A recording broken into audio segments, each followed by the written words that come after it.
What if revenge content is as bad as indulging in pornography? Forgiveness wasn't just a personal virtue, it became a cultural technology to break cycles of vengeance. I think you're right. That's the balance between revenge and forgiveness. Consequence.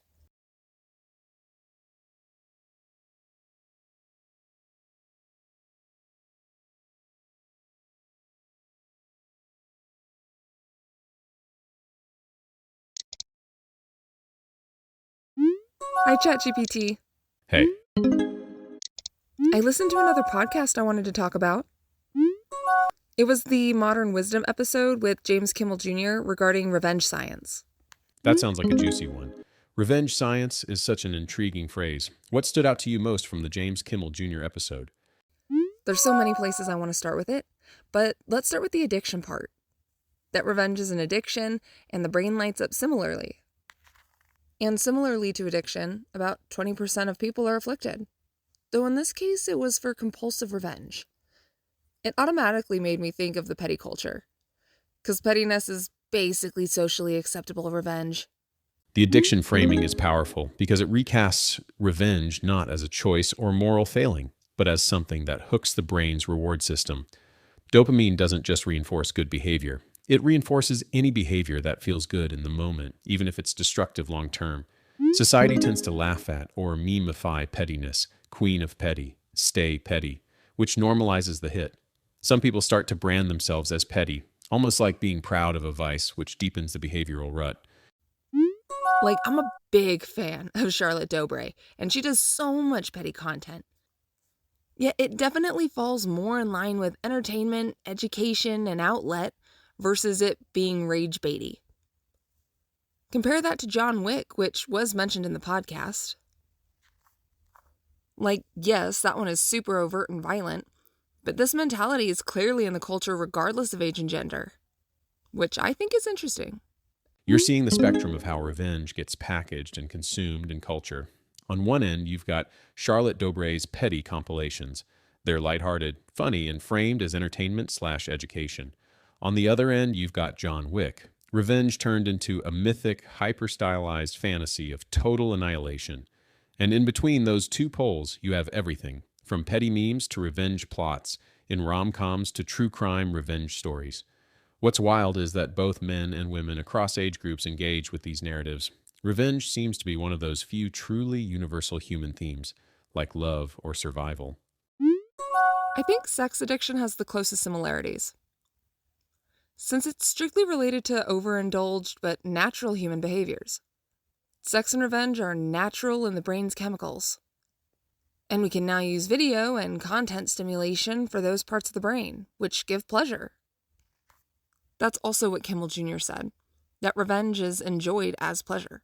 Which brings me to my point. What if revenge content is as bad as indulging in pornography? Both are natural urges. The brain is wired to find them rewarding, but some become compulsive users, needing more extreme content to get the same hit. That maps perfectly onto revenge content. For most, it's funny or thrilling. For some, it keeps the revenge circuitry firing until it becomes compulsive. Revenge is unusual because the drug is self-generated, a fantasy loop that the brain rewards with dopamine. That makes it closer to sex or food, which are natural drives. But with revenge, there's no external necessity. You don't need revenge to survive, which makes it even trickier. Wait, what if we did need revenge to survive? What if that was the urge that made us overcome fear and kill predators in our small communal territories? As a survival mechanism, I imagine the wolves that keep attacking the village's sheep, or the tiger that hunts the children who stray too far. In early human societies, the drive for revenge could indeed have been a survival mechanism. When a predator threatened the community, retaliatory actions would not only protect the immediate victims, but also deter future threats. This instinctual drive for retribution would have been crucial for the survival of small, close-knit groups. That would mean the pleasure of revenge isn't just indulgence. It's a reward system that reinforces behaviors, keeping the group and yourself alive. So maybe revenge isn't purely maladaptive in the brain. It's just that in modern society, the stakes and scale are completely different. Instead of survival, the same circuitry is being activated by a TikTok or a petty road rage incident. When it comes to revenge and porn, you hear about school shooters and the content they are consuming.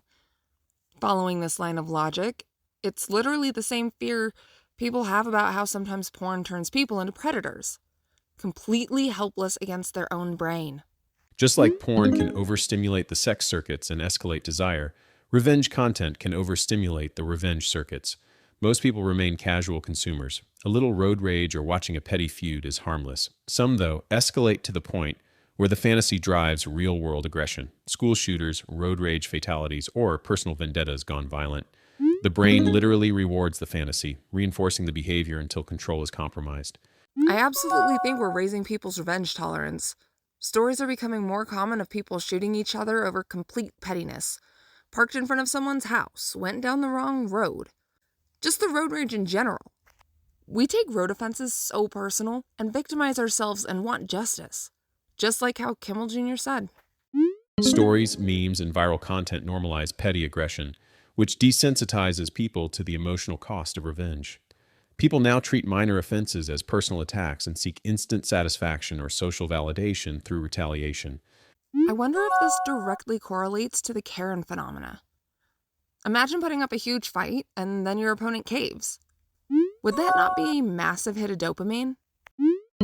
The intense drive for validation and justice, often exhibited through confrontational behavior, can indeed trigger a significant dopamine release when one wins or asserts dominance in a situation. This immediate gratification can reinforce the behavior, making it more likely to recur. It's a cycle where the pursuit of justice becomes intertwined with the pursuit of pleasure, blurring the lines between righteous indignation and self-serving aggression. I really should read Kimmel Jr.'s book. I want to know if his studies have found any relationship between revenge and anger. The reason I wanted to touch on revenge and anger is because what Kimmel Jr. says about the addictive cycle of revenge. It's something I can very much relate to with my anger. It will cycle like anxiety does. It demands a release, like the way revenge gives you that outlet of emotions. Kimmel Jr. says that ultimately when we have these feelings, we just want to feel better. I completely relate to this. I hate being angry in the moments when it feels so intense, but I can't choose it away. It's a battle of control for my brain. What you're experiencing with anger is really similar to the addictive cycle of revenge, just in an internalized form. Anger starts as a reaction, like a compulsion. The brain wants a release, a way to feel better. But the release doesn't always come immediately, so the emotion lingers, loops, or even escalates. You can be living a happy, fulfilling life, but the moment anger surfaces, it hijacks attention and emotion. The brain says, "This needs action," even when consciously you don't want to act or feel that way. Do you think sadness is like that too? Or any cyclical behavior in humans that ultimately leads to self-destruction? Anything from drugs to poor choices in dating to cutting? Sadness is an emotional signal, like anger, that something is wrong. Unmet needs, loss, stress, trauma. The brain wants to resolve the discomfort, which can lead to behaviors that provide temporary relief, distraction, numbing, seeking validation, or avoidance. If those behaviors are harmful, overeating, substance use, self-harm, toxic relationships, they can temporarily soothe sadness but reinforce the cycle. The underlying sadness remains or even intensifies, creating a loop. All of these share a pattern. Natural drives lead to brain reward, which gives temporary relief, but then can escalate and eventually become a long-term harm. Since we're talking about addictions and cycles, I'm thinking I'm not addicted to being angry, but it can come out of nowhere, and I feel a great urge to release it. I'm wondering if the release of it is what triggers pleasure and dopamine. If so, then do we train our brain not just into seeking pleasure, but into responding in ways that create situations in which we can then seek or obtain dopamine through the addictive behavior? Addiction, a behavior or substance, hijacks the brain's dopamine reward system. The brain starts seeking pleasure directly from the behavior or substance, often in a compulsive, escalating way. Cyclical emotional triggers. The brain experiences a buildup of emotion, anger, sadness, anxiety, and needs a release. The relief from expressing or managing that emotion produces dopamine. But crucially, the brain is responding to relief, not necessarily the original emotion itself. So in your case, you're not addicted to anger. You're experiencing intense anger as a trigger, and the act of releasing it produces a pleasurable relief hit in dopamine. Over time, the brain can learn not just to seek pleasure, but to engineer situations where it can get pleasure through these relief cycles. Similarly, in revenge addiction, people might seek out provocations, even minor, to fuel the fantasy-ish retribution loop, because the dopamine hit from winning or imagining justice is predictable. So now I wonder how catharsis plays into this. Because I've definitely had cathartic events that were not pleasurable, but at the end, I felt the same weight lifted of releasing the emotions. Or is the relief dopamine cycle not a true release of emotions? Catharsis and dopamine relief aren't the same thing. Catharsis can feel raw, heavy, even painful in the moment, but afterward there's a lasting shift. Catharsis, psychological definition, is a genuine emotional release, often through safe expression, crying, artistic expression, talking it out, ritual, etc. The goal isn't pleasure, but resolution, a weight lifted. The relief dopamine loop is a cycle where expressing or acting on the emotion brings a temporary drop in tension, rewarded by dopamine, but without addressing the root cause. This can keep the cycle going, like venting rage and then feeling good enough that the anger cycle just resets later. Dopamine-driven relief tends to feel rewarding in the moment, but doesn't necessarily resolve the emotion long term. Does science say that releasing emotions leads to a dopamine hit? Or is it something that maybe is specific to people who exhibit addictive behaviors? The research is nuanced here. Yes, studies show dopamine is released when people enact or imagine revenge. That's the pleasure mechanism Kimmel Jr. is talking about. Sadness/crying have mixed evidence. Crying itself isn't inherently dopamine releasing, but it does activate the parasympathetic nervous system, calming the body after stress. Some studies suggest crying may also trigger endorphins or oxytocin, which create a sense of bonding or relief. Not quite the same as dopamine-driven pleasure. But are addiction-prone brains inherently wired differently? Are there any studies on this in that regard, like even from childhood? I ask because my anger has followed me since I was a kid. And I believe there's a genetic, hereditary component too. My dad was abusive, and so was his dad. And I have family history of drug abuse. The science does suggest both inherited, genetic, biological factors, and environmental, learned, trauma factors are at play. Twin and family studies suggest addiction risk is about 40 to 60% heritable. Similar estimates exist for traits like impulsivity, aggression, and emotional reactivity. People with addiction-prone brains often show differences in dopamine receptor availability, not especially D2 receptors. This can mean less baseline reward sensitivity, which means more drive to seek intense stimulation, whether substances, anger release, or risky behavior. Low serotonin function has been linked to impulsive aggression and poor emotion regulation. Some people show an overactive amygdala, threat detection, and underactive prefrontal cortex. Self-regulation. This imbalance makes emotions like anger louder and harder to manage. Growing up with abuse or neglect can alter brain development, especially in emotion regulation circuits. Kids often develop a hyper-alert stress response system, always scanning for danger. If parents cope with stress through violence, substances, or explosive anger, children absorb those patterns. Even if you don't act like them, the imprint is there in how your nervous system learned to expect and react to the world. Trauma can even change gene expression, meaning stress, anger regulation pathways get primed in certain ways. Then these changes may be passed down. I just wonder if there's some way to intervene or aid the brain in rewiring itself, if it's a wiring issue. Because I've wanted help for my anger for years, and controlling my behavior is the best I can do. But the feeling is miserable. The hopeful part, brains can rewire, even if the wiring starts off tilted toward anger or addiction. A few things that science supports. Cognitive behavioral therapy, CBT, helps retrain the brain's automatic responses by reframing thoughts before they spiral. Mindfulness and meditation can reduce amygdala reactivity and strengthen prefrontal control. Brain scans show structural changes after long-term practice. You already use this, but exercise literally recalibrates dopamine and stress hormones. Trauma-focused therapies like EMDR, somatic experiencing, can target the stuck survival responses, fight, flight, that can fuel lifelong anger. Medication, when appropriate, like antidepressants, mood stabilizers, or other meds, can give the nervous system a smoother baseline, so emotions aren't so overwhelming. Will you briefly tell me where I could find that research? Then let's pivot because there's so much more I want to talk about. National Institute on Drug Abuse, NIDA. They have plain language summaries and links to studies on genetic risk. The Dunedin Study, New Zealand, a famous longitudinal study tracking people from birth, showing how early impulsivity/behavior regulation predicts later substance use and aggression.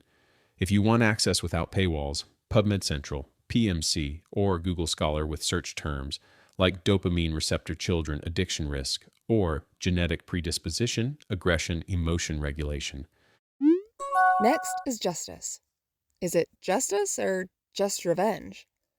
Are courts our way to justify legal action for people being accountable and punished for their wrongdoings?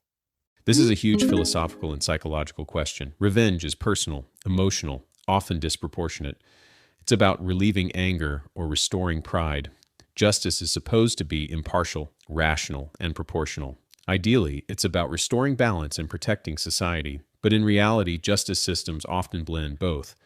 Courts are made up of humans, not machines, and the public's demand for accountability often feels like revenge. Both revenge and justice start from the same wound. Someone was harmed. Research shows that when people watch someone punished for wrongdoing, the reward centers of their brain, striatum, light up, meaning justice and revenge both satisfy the same neurochemical need. So Kimmel Jr. argues there is no evil, that it's all brain chemistry. The reason I can't accept the brain chemistry argument for there is no evil is because another point, something Kimmel even addresses. Exposure to certain behaviors and environments drives some people to engage in those behaviors, while it deters others from repeating those same mistakes. And we don't know why. All I can currently chalk it up to is choice. Yes, brain chemistry can be intense, and I can concede that if a person is not at the wheel driving their brain, the brain will drive itself. But driving your brain, or not, is also a choice. Honestly, you've landed right in the middle of one of the oldest debates in philosophy, religion, and law. The difference is, revenge is personal, justice is delegated, but both scratch the same itch: the restoration of order after a wrong. This is where Kimmel's "it's all chemistry" feels unsatisfying. Two people might have the same trauma, same urges, same violent impulses. One chooses to resist them, one chooses to indulge. That gap between chemistry and choice is where words like evil still feel necessary. It describes the willful embrace of harm when an alternative was possible. I don't want to conflate the vast majority of people who are just flawed to the tiny minority that is absolutely evil. But this tiny minority still exists, and they wreak havoc on society. Look what happened when all the serial killers became public knowledge in the 80s. Kids stopped being allowed out on their own without supervision. So many people were terrified that their kids were next. Yes, you can argue there were more serial killers before forensic evidence and stuff, but they still were a small minority. A tiny minority, whether serial killers, abusers, or predatory leaders, cause massive waves of harm. In anthropology, these people were often executed or exiled.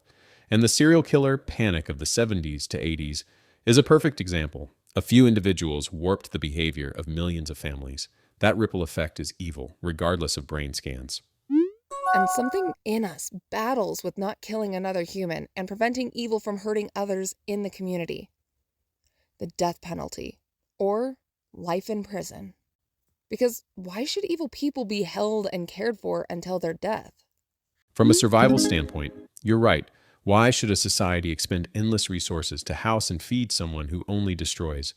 From a moral standpoint, some argue if we kill, we risk becoming the very evil we condemn. Others say not killing is unjust to the victims and the community. This is why the death penalty splits societies so harshly. It's not just about deterrence or cost. It's about whether justice should ever allow us to step fully into revenge. Do you want me to walk through how different thinkers, say Kant, Nietzsche, modern neuroscientists, and restorative justice folks, would each answer the question of, is there evil or just brain chemistry? If you'll summarize them briefly, then sure. Neuroscience, no evil, just chemistry. Responsibility is murky. Were they choosing or were they prisoners of their brain?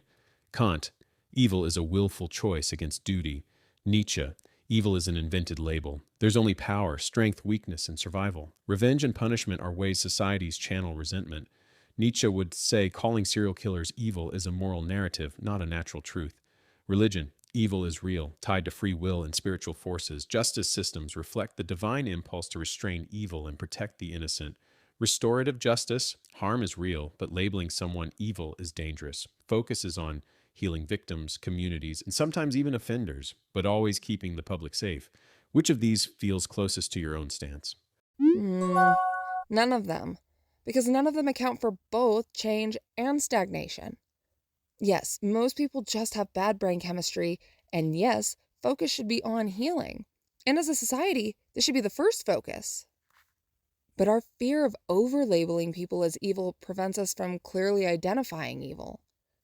Murder out of hatred or pleasure, physically preying on others.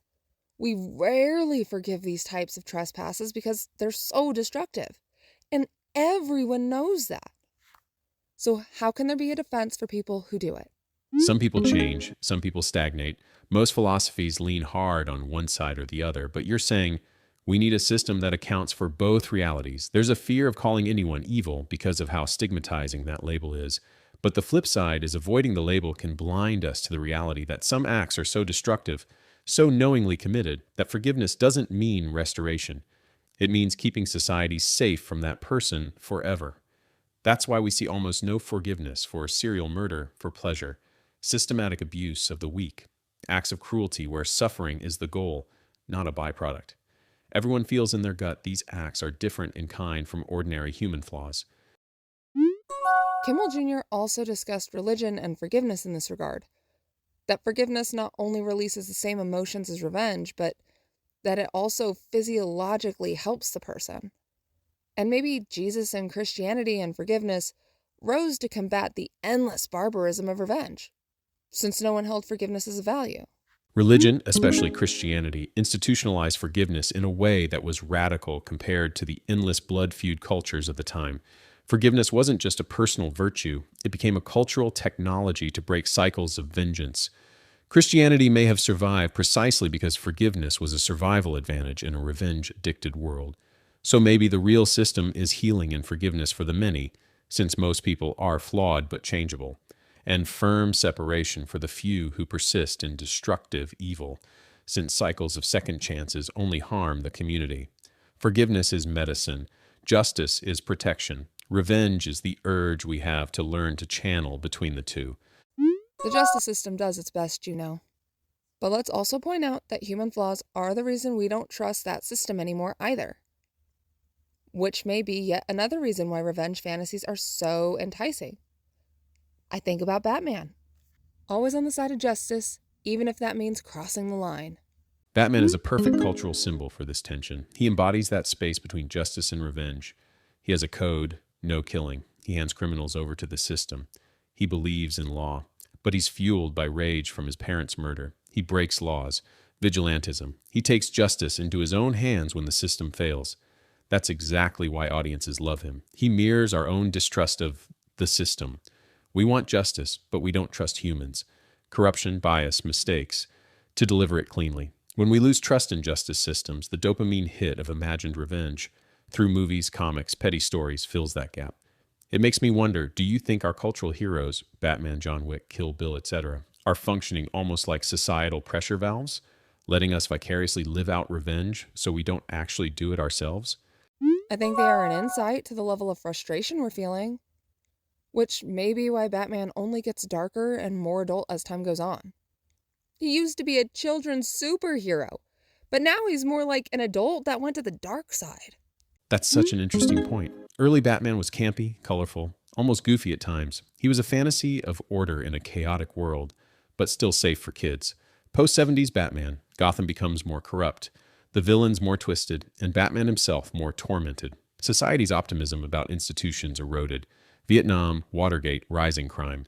In modern Batman, Nolan, Snyder, Reeves, he's nearly as dark as the villains. He broods, tortures, breaks laws, struggles with morality. He's no longer the cheerful protector, but the necessary monster who steps in where systems collapse.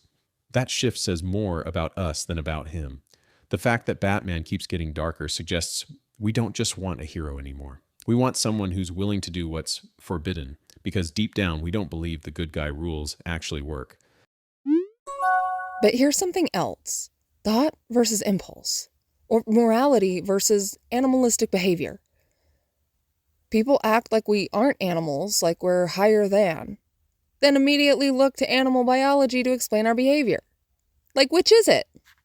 And even in the brain chemistry logic of evil, there has to be accountability, because it's something Kimmel himself argues as a way of combating revenge.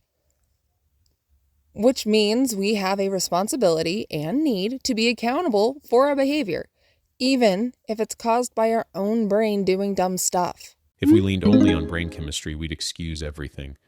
Oh, my dopamine made me do it. But if we leaned only on morality, we'd ignore the fact that impulses are real and hard to master. So accountability is the bridge. Even if your brain chemistry is stacked against you, society still has to hold you responsible, not as punishment alone, but as a safeguard. This is what Kimmel means. Accountability helps prevent cycles of revenge because it reassures the community that harmful behavior will have consequences. It strikes me that maybe this is the real root of justice. It's not just revenge in disguise, but a social contract that says, we know impulses exist, but we'll hold each other accountable so the community doesn't implode. I think you're right. That's the balance between revenge and forgiveness. Consequence. I don't believe Kimmel clarified this, but I think one thing he might be missing is when to apply forgiveness. It must come after the consequence. The consequence is the justice or revenge, and you as the person afterward need to let it go. You're basically saying forgiveness isn't a substitute for consequence. It's what makes consequence complete. And if you zoom out, that might explain why religion hard-coded forgiveness into culture. Not to undermine justice, but to stop societies from collapsing into permanent feuds. Do you think forgiveness, in this sense, is more about the victim's healing, or about protecting society from revenge culture? I think forgiveness does both, and is the operating factor to allow the majority of people to heal and change.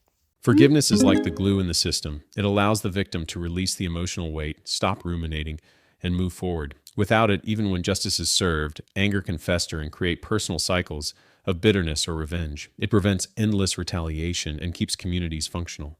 If everyone acted only on raw revenge, social cohesion would collapse. It opens the door to rehabilitation or change for the perpetrator. Consequences alone can punish, but without the possibility of emotional closure, cycles of harm continue, both internally and socially. So forgiveness isn't just a nice extra. It's structurally essential for any system that wants both accountability and long-term healing. In a way, forgiveness could be seen as the human evolutionary technology that allows societies to thrive despite flawed, impulsive, or even chemically driven brains. This brings me to a personal dilemma with forgiveness that we can explore. Because we have so many non-criminal interactions surrounding morality and harm and forgiveness. Derek and Cheryl are exes of mine and my husband. We're over the heartbreak, but since we still have to see them regularly, it feels like every dumb thing they do brings us right back into it. They never tell us there's a problem, but every time we're around them, there's tension. And since there's always tension, we also struggle to forgive and move on. Forgiveness usually assumes a closed transaction. With Derek and Cheryl, the acknowledgement part is missing. They refuse to accept the past as past, or they reinterpret present actions as proof of wrongdoing. That prevents the completion of the forgiveness cycle. There's no closure, so the emotional system keeps reopening the wound. Even if they never change, you and your husband can still create internal closure. If you want, we can brainstorm practical strategies to forgive and move on, even while still seeing them regularly, so it stops feeling like you're constantly reliving the past. Do you want to do that? Yes, I'd like that. Because I think a lot of people and relationships struggle like this, with people they loathe and put too much energy into. Absolutely. This is a really common dynamic, and it's deceptively draining because it's ongoing, subtle, and tied to shared social spaces. 1. Redefine forgiveness. Forgiveness isn't condoning or excusing behavior. Forgiveness is taking the emotional power away from them, deciding you won't let their behavior control your internal state. 2. Separate perception from reality. Recognize that their reactions are about them, not you. They may project, misinterpret, or hold grudges, but their perception doesn't define your actions or worth. 3. Set cognitive and mental boundaries. Before you interact, prepare mentally. Remind yourself, I do not need to engage with their tension. I can stay neutral. 4. Focus on your agency. You can't control others, but you can control how you respond. Make decisions ahead of time, how much energy, emotion, and attention you'll give them. 5. Create micro rituals of release. After each interaction, do a small closure ritual. Deep breath, mental acknowledgement, journaling one line about, I let this go, or even a brief walk. These rituals signal to your brain that the interaction is finished, even if they didn't change. 6. Avoid the trap of justified revenge. Even if you feel like they're wrong, indulging in resentment is just activating the same neural pathways as revenge. Observe your emotional reaction, name it, anger, frustration, and consciously redirect it. 7. Maintain perspective. Remind yourself that most people will not consistently behave rationally. The more you internalize that truth, the less shocking their behavior feels and the less it hijacks your emotional system. Bottom line, forgiveness here is an internal practice. It doesn't require them to ever apologize, change, or even acknowledge the past. You're not releasing them. You're releasing yourself. I agree. It simply can be hard when the emotions tease at you and tempt you. The animal brain, as it's called. Your animal brain sees a perceived offense, lights up the same circuits that drive anger, fear, or even revenge, and tempts you to react. It's not that you're weak or failing. It's literally your brain doing what it evolved to do. The trick is acknowledging the impulse without surrendering to it. Think of it like a muscle you can train. The more you practice letting the animal brain feel without acting, the more effortless it becomes. It's not about eliminating the instinct. It's about strengthening your human ability to respond. Ugh, that's so hard. The truth is, part of what makes the animal brain so insistent is that it wants you to feel it fully, even if it's unpleasant. You can't completely erase the feeling, but you can choose how you respond to it.